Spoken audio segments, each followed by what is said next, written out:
Here we go. The sentencing hearing for Michael Den is officially underway. And trust me, the stakes today aren't just about numbers on a prison term. They're about whether the court believes this man can ever change. We will go on the record in the matter 25 CF22, State of Wisconsin versus Michael Den. The state appears through District Attorney Kevin Schmidt in person. Mr. Den appears in person in custody with counsel Glenn Keene. We're set today in this matter for the sentencing portion of this case. Sentencing portion. In other words, today's the day the defense throws every lifeline they can while the prosecution loads up the ammo. No more trials, no more what-ifs, just judgment. Mr. Den pled guilty to count 5, possession with intent, methamphetamine, greater than 10 grams, but less than 50 grams, a Class D felony with having 4 other counts. That's not just one bad decision, that's a buffet of drug-related felonies. And yes, the meth amounts here aren't pocket-sized. We're talking serious trafficking territory. Manufacturing, delivering amphetamine less than 3 grams, possession with intent, methamphetamine greater than 50 grams, maintaining a drug trafficking place, and possession of drug paraphernalia as dismissed and read in. The court ordered a pre-sentence investigation report. The court has reviewed this report.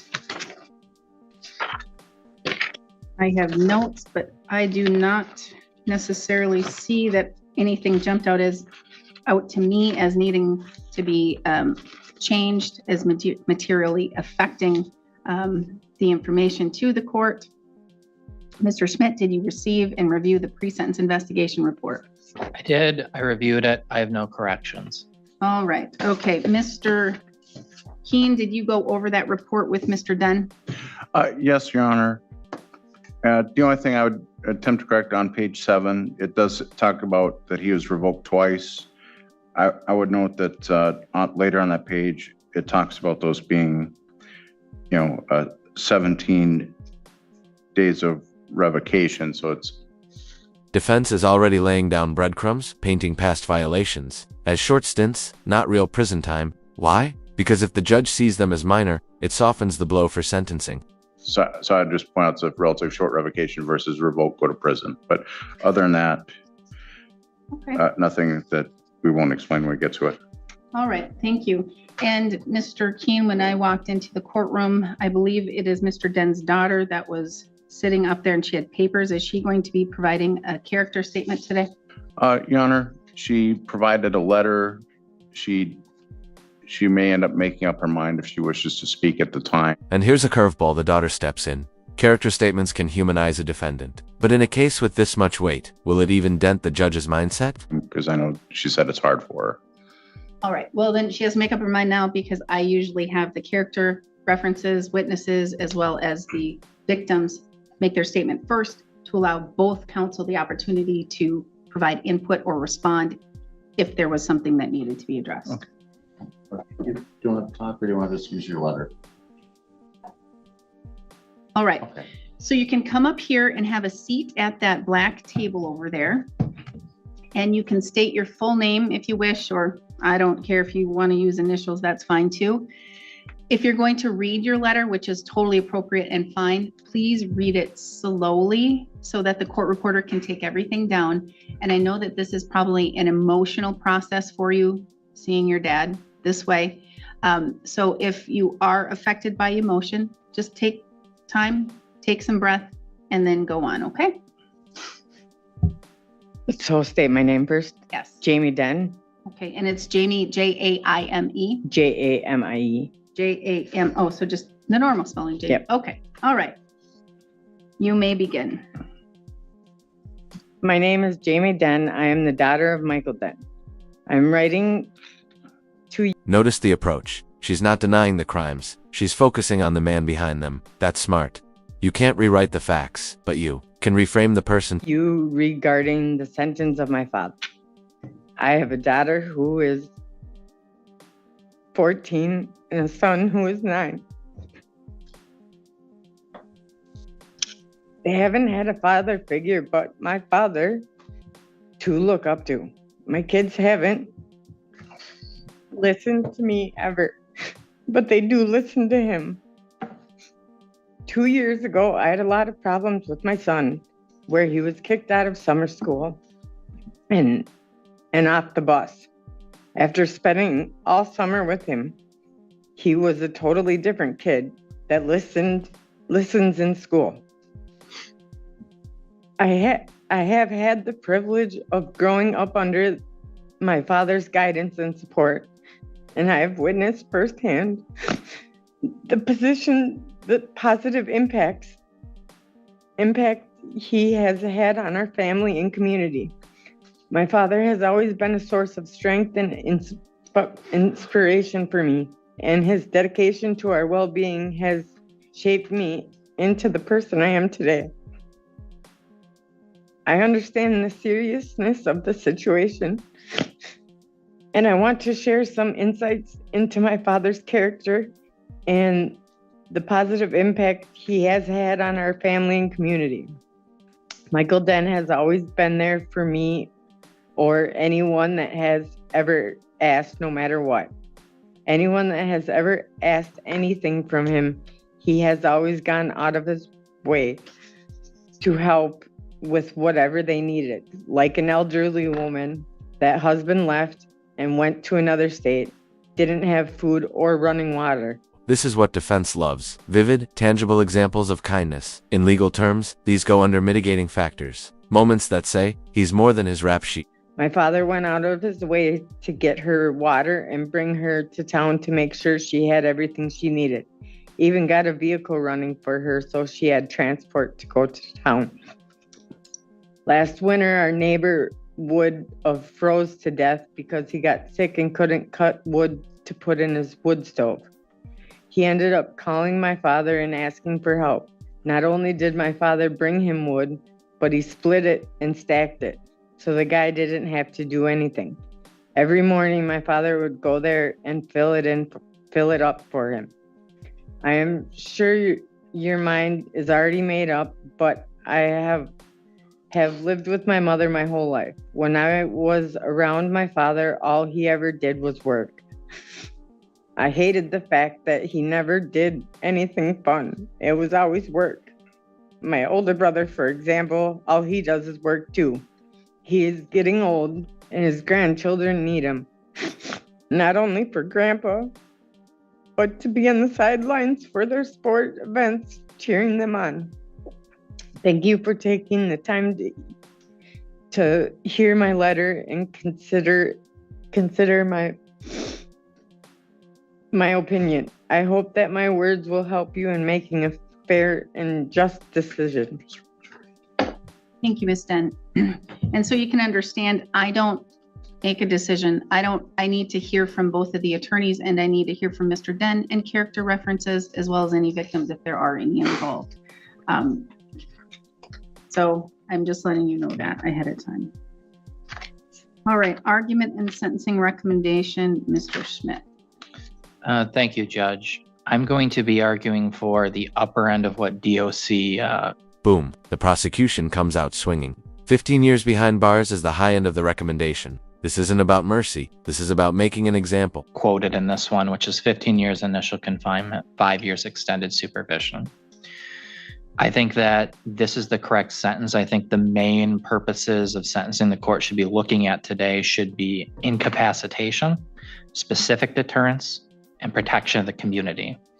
I think this is the sentence that does not unduly depreciate the seriousness of the offense and is proportional to the sentences he's gotten in the past for similar behavior in the criminal history. This is a case where a confidential informant did a controlled buy while being surveilled by Deputy Bailey Mogen. He purchased a small amount of methamphetamine from Mr. Den. You can hear them in the recording do this. Police got a search warrant. While staging for it, Mr. Den pulled into the driveway of the same property. Michael Den was arrested in his vehicle. In the vehicle, they found a large amount of methamphetamine. In another vehicle on the property, they found more large amounts of methamphetamine. To give you an idea of the property, it's kind of a property that's got a lot of like junk on it, which is why they search things other than just the building. There are a lot of other places to search. While in custody, Mr. Den was interviewed by police. He said that the source of his drugs is the cities, and more particular, it's a cartel connection. He said he has someone he can contact who would tell him where to go in the cities to buy drugs. He said he buys meth kilograms at a time and splits it with other people to go sell in other places. Kilogram is 1,000 grams. He said this happened every few months.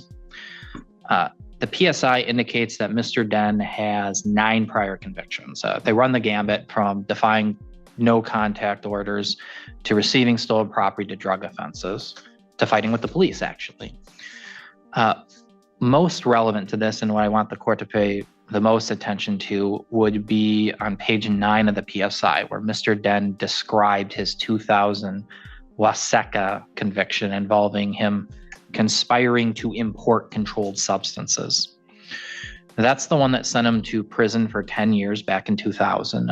Here's the prosecution's killer argument. History repeating itself, same crime, same method, decades apart. That's the definition of hasn't learned his lesson. He said that in that case, he had a connection from California who would take it to the cities and he'd acquire it and break it up with other people to do with what they want. He said he'd do it every 4 months or so. He said, I wasn't dealing, but I didn't really know what they were doing, not my problem. Quite frankly, the offense Mr. Den committed here in 2024, I think it happened in 2025, is almost exactly the same as what happened in 2000. The parallels, the similarities are shocking.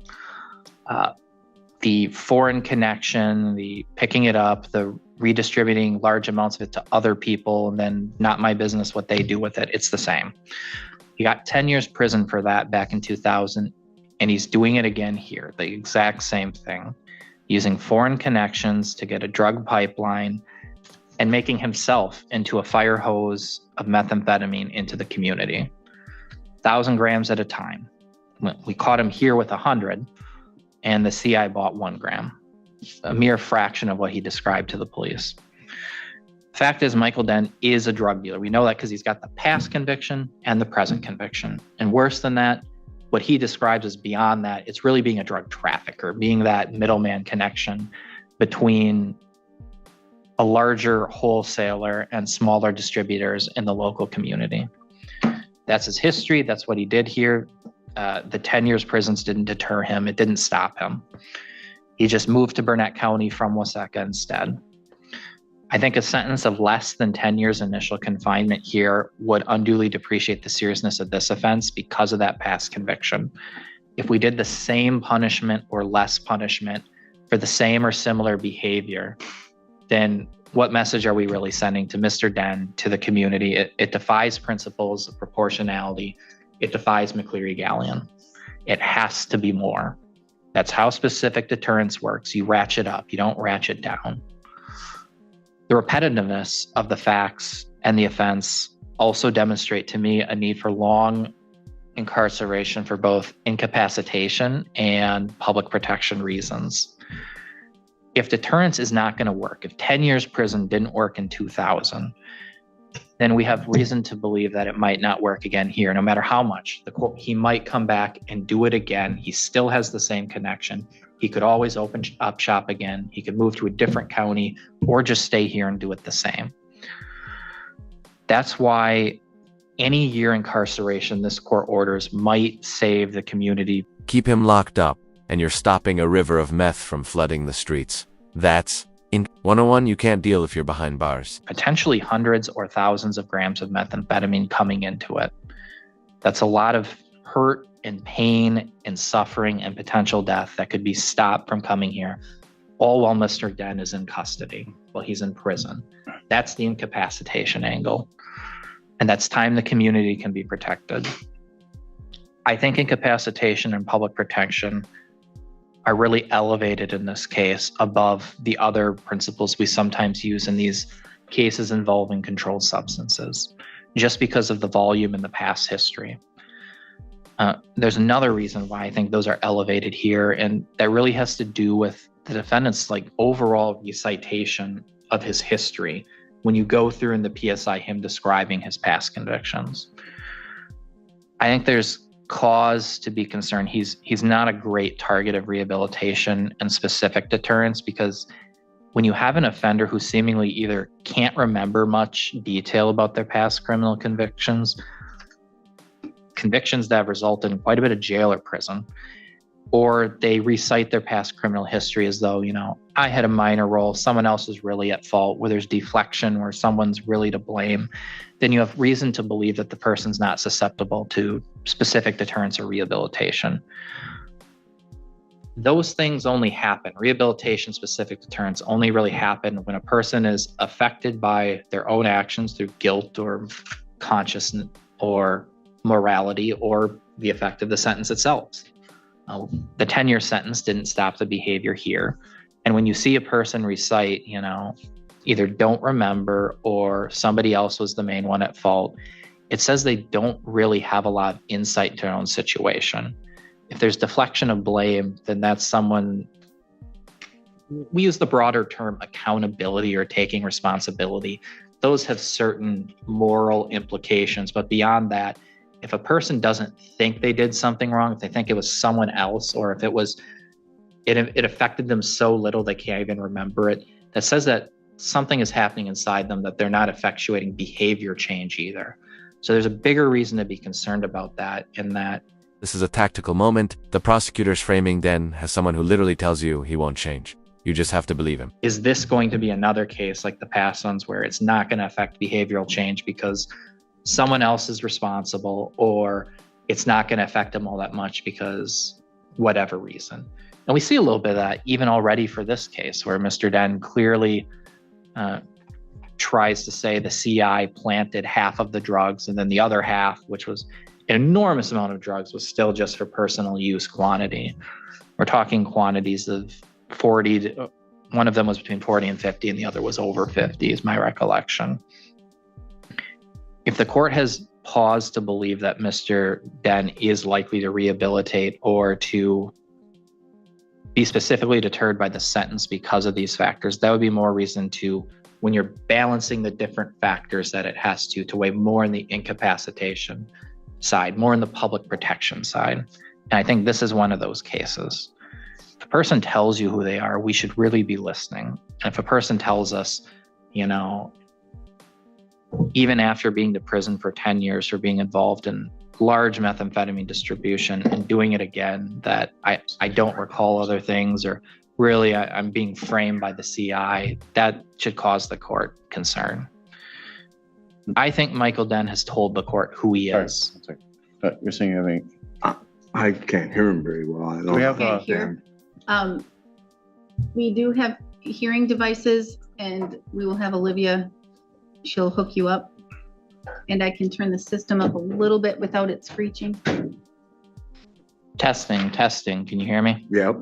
Perfect. Okay, so he can hear now. So Mr. Schmidt, you may continue. Sure. I think that Michael Den has told the court who he is, both through his actions and his words. For the second time in this century, he has used foreign connections to secure large amounts of methamphetamine and distributed them into the community, if not directly by himself, by taking the large wholesale amounts and giving them to other people. He knows what they're doing with them. He knows what a person does with hundreds of grams of methamphetamine. He takes no moral responsibility for that. I noticed that when he was talking about the California connection one, the Waseca one. I don't know what they were doing with that.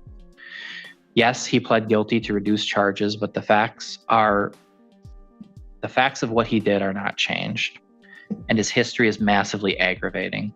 If 10 years prison wasn't enough in 2000, we should be trying 15 now. He is statutorily ineligible for CIP because of his age. I think the court should make him ineligible for the ERP entirely here because of the past 10-year conviction. I think the threat of Mr. Den does not derive from his substance abuse disorder. I think it's his connections and his ability to procure large amounts of methamphetamine, much larger than many people are able to get for himself and others. I think that for the protection of the community, the court has to act here, and they have to stop Mr. Den. That should be the purpose of this sentence. First and foremost, to stop Michael Den.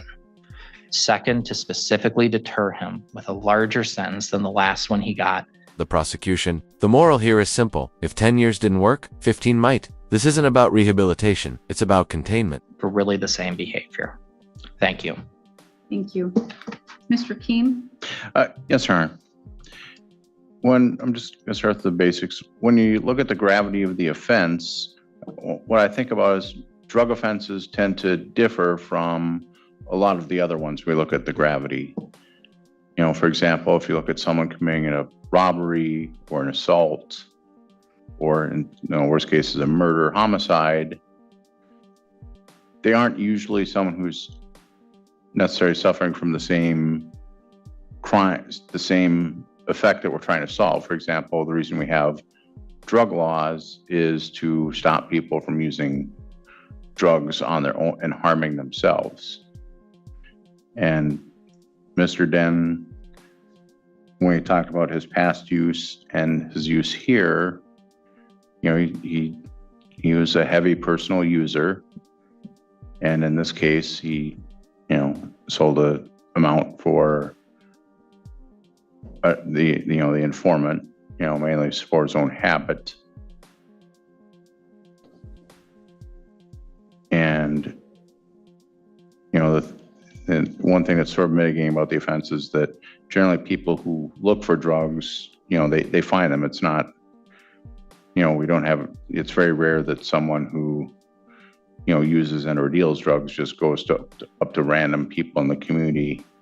Hey, you want some meth? I mean, it's sort of the drug use element. It's sort of a self-selecting community.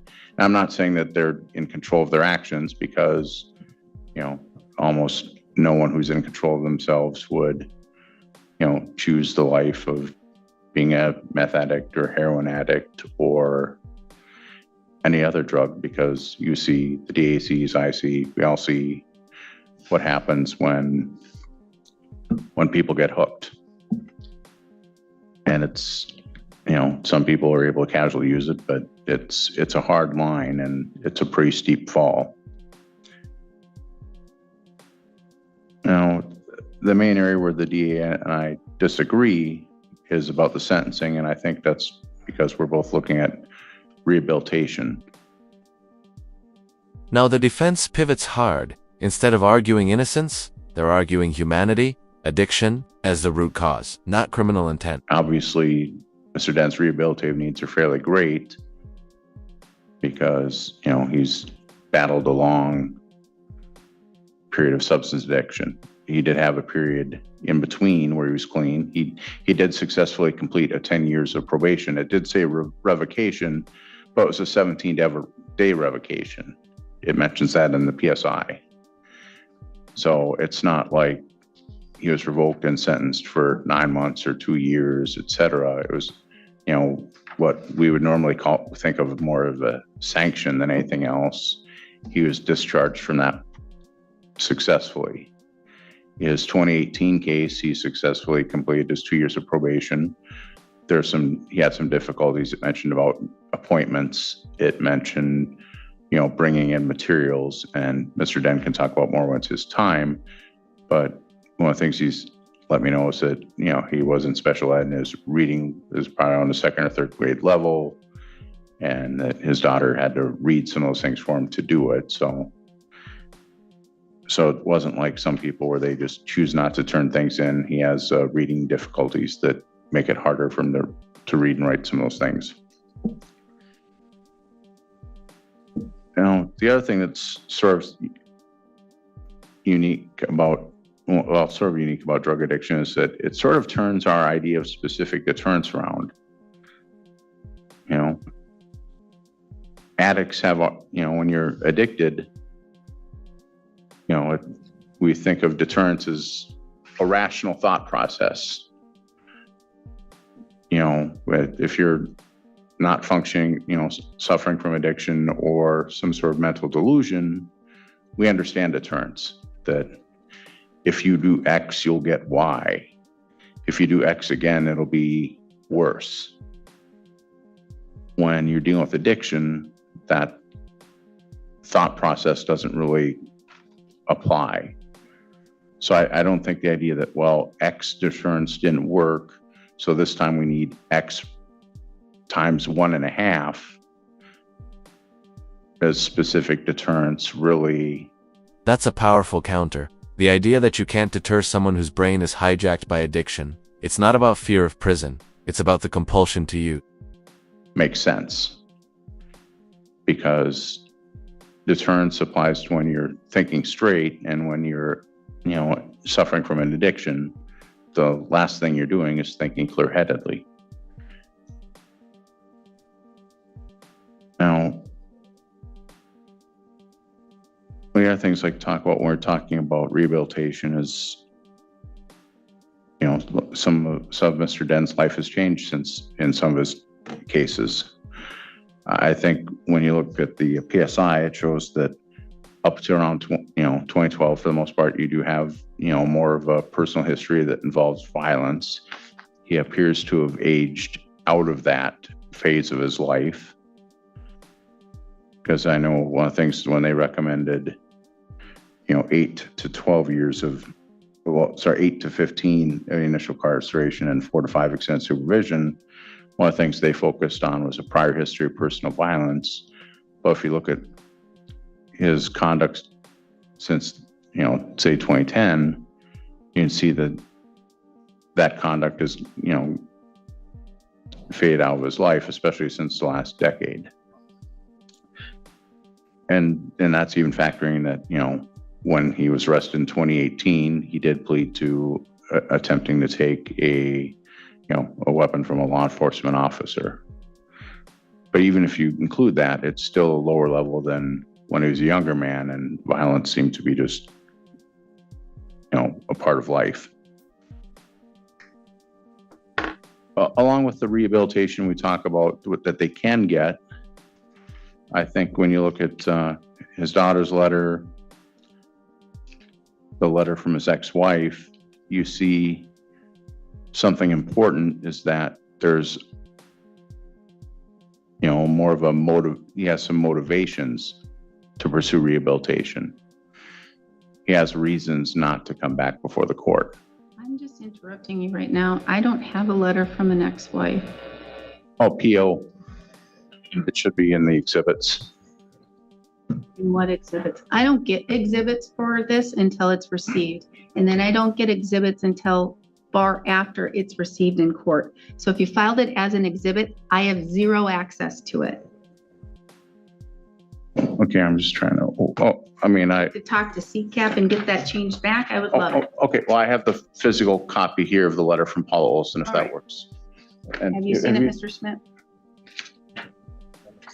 Oh, okay. Yes. Little procedural snag here, and this is a good reminder of how courtroom logistics can trip up even experienced attorneys. File it wrong, and the judge might never see it in time. So and I tell all of the attorneys that are in front of me now, we don't get exhibits until after you say, Your Honor, we received this, and I say received. And then once I say received, it still takes 15, 20 some odd minutes for the system to recognize and get back. So I don't usually get it until after the fact. Okay, well, like to exhibit. So you should know that for every other county. And if you are going to file things, even if you are going to use them as an exhibit in your hearings, I would file them as just regular old documents, and then, or proposed exhibits under a document, not under an exhibit. All right, so let me read this really quick. Sure. No, in that case, I suppose you didn't get his blood sugar levels either. I got that one. That one came through because you asked for it to be sealed, and you attached it to that motion. Sure. When things are attached to a motion, they come through. Okay, I'll make sure. So that's just food for thought for any other case you have in any other county. Okay. All right, I've reviewed the letter. I am now going to give it to the clerk. All right. Now the letter I have reviewed, and I've heard Ms. Den's character statement. Okay, and there I'm going to refer to is just, I have 4 certificates of completion for parenting education. I'll present them to the. Okay. Is he taking parenting education to parent his grandkids? Yes. I was confused by that. Yes, I was confused by that at first, because look at his age, I'm like, well, either you're Anthony Hopkins and we just didn't know it, or, oh, we called it someone who's 81. Okay. All right.